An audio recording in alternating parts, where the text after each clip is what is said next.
Seguimos haciendo Tenemos que hablar de justicia y para profundizar en este tema nos acompaña María Soledad Granados. Ella es la secretaria técnica de Igualdad de Género y No Discriminación del Poder Judicial. María Soledad, muy bienvenida. Muchas gracias. María Soledad, muchas gracias por acompañarnos en este capítulo y para comenzar y que quienes nos escuchan también puedan ir entendiendo un poco, ¿nos puedes explicar brevemente qué es la Secretaría Técnica de Igualdad de Género y No Discriminación del Poder Judicial? Bueno, la Secretaría es una oficina, es una estructura permanente que depende del presidente de la Corte Suprema y estamos ubicadas en la Corte Suprema. Somos unas 5 personas quienes trabajamos ahí. Nuestra misión o fin final es estratégica, es promover acciones para incorporar la perspectiva de género en la administración de justicia, con todas las complejidades que eso tiene. Y tenemos como 2 ámbitos de acción, uno interno, que mira las relaciones laborales entre las personas, que sean con igualdad y sin discriminación, y uno externo en el acceso a la justicia de las personas, garantizar un acceso a la justicia con igualdad y sin discriminación.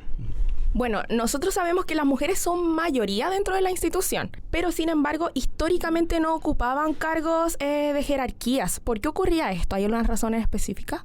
Ocurre esto todavía.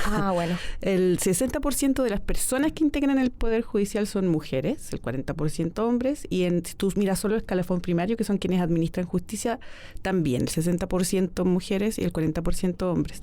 Pero eso es en la primera instancia. Si va subiendo en las instancias, en la Corte de Apelaciones ya cambia un poquito, está como en 45-55, pero igual hay más hombres que mujeres, ahí cambia, y en la Corte Suprema es donde se produce la mayor complejidad. Cuando uno empieza a analizar los datos, ve que hay una evolución como temporal, o sea, van incrementándose el número de mujeres a partir de las que van subiendo. Están las categorías, la categoría anterior a ministra hay muchas más mujeres que hombres, entonces eso va a ocurrir.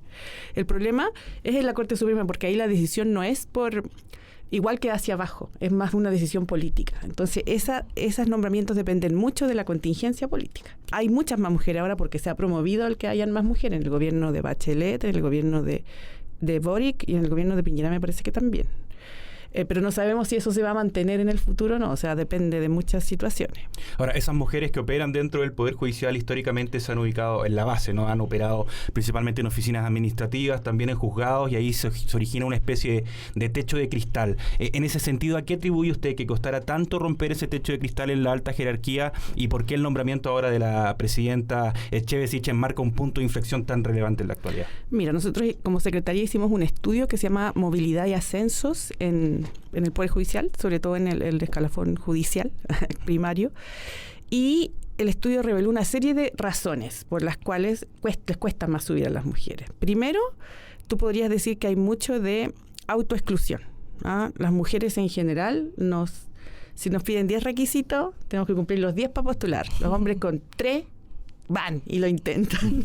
Más confianza tienen. Segundo, las redes de influencia, redes informales, el partido de fútbol, el asado, se van conociendo ahí las personas y se van generando amistades y después los nombramientos tienen que es el siguiente punto, tienen una parte que es muy no reglada, digamos, muy subjetiva.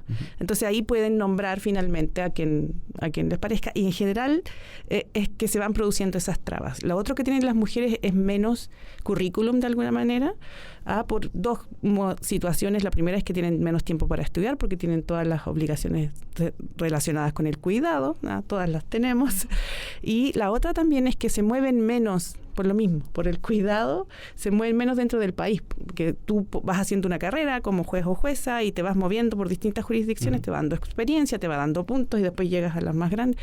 Y otras cosas que influyen mucho es la cultura institucional también, la violencia, el acoso, son cuestiones que se producen, las incivilidades que se habla mucho ahora. Claro.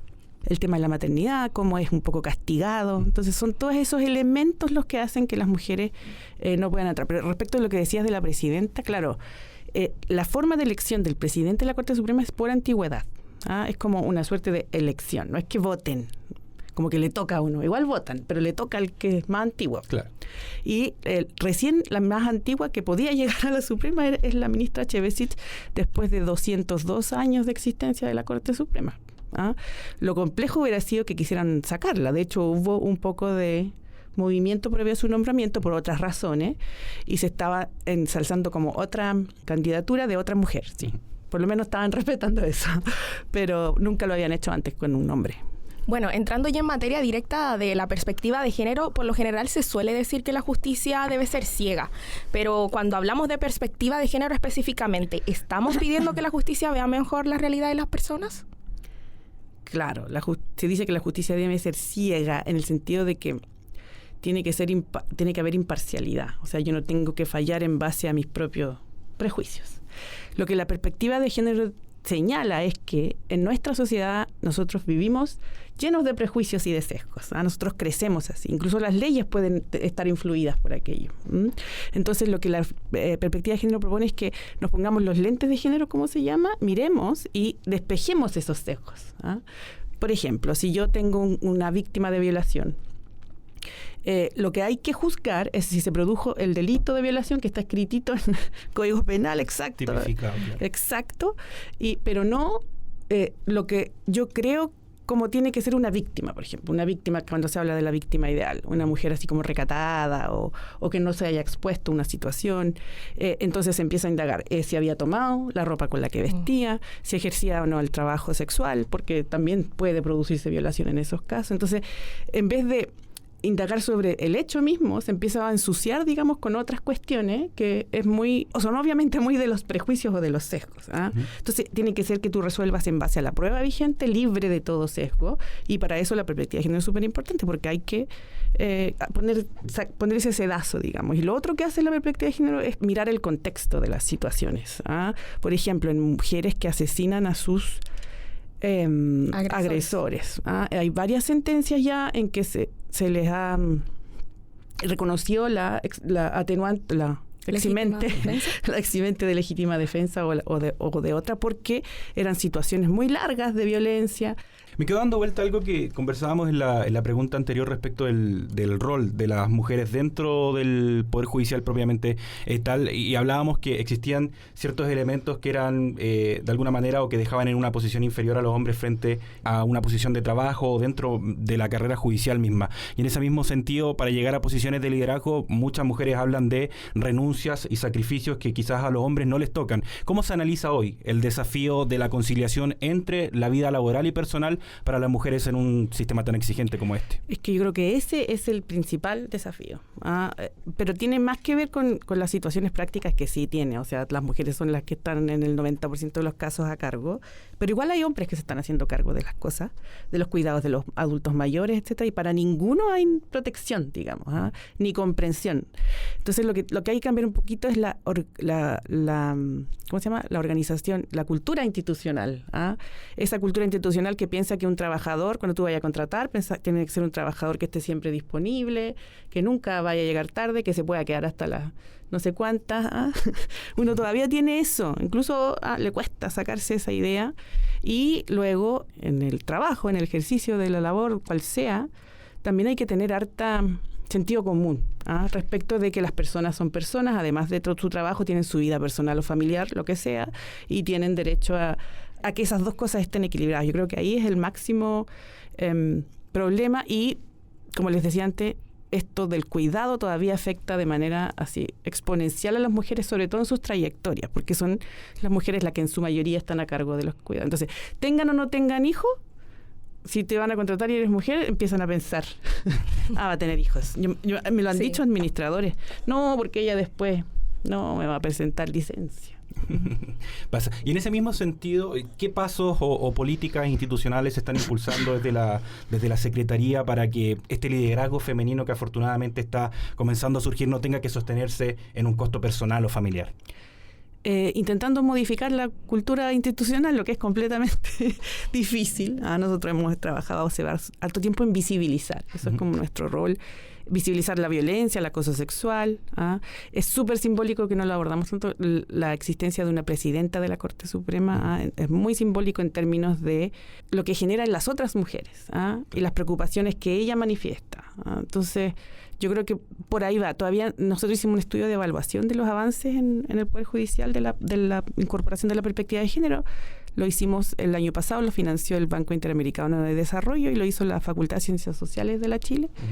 Y ahí salió como 3 resultados generales. Una, nosotros hemos hecho muchas cosas, hemos generado muchos instrumentos y herramientas y la página web y todo eso, pero lo que falta es como la apropiación por las personas. Todavía eso es muy ambivalente. Hay gente que entiende lo que es la perspectiva de género y que la quiere incorporar en cualquier actor, pero hay otros que se resisten mucho, todavía, mucha resistencia.